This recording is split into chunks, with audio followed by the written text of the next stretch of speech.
લીંબડીમાં સાઈ સુતાર સમાજના તેજસ્વી તારલાઓનો સન્માન સમારોહ યોજાયો હતો.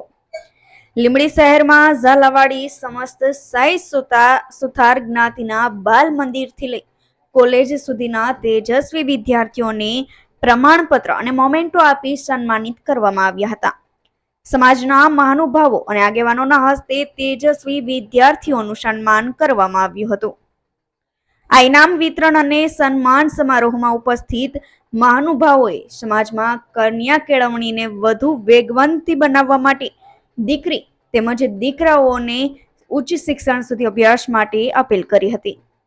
જ્યારે સુરેન્દ્રનગર, વઢવાણ, ચોટીલા, થાન, લીંબડી, ધાંગધ્રા, મૂળી, બોટાદ સહિત દરજી સમાજના પ્રમુખો તેમજ લીંબડી શહેરમાંથી સાઈ સુથાર જ્ઞાતિજનો, બાળકો, વિદ્યાર્થીઓ મોટી સંખ્યામાં ઉપસ્થિત રહ્યા હતા. કલ્પેશ વાઢેરનો report, Gujarat national TV news, Surendranagar.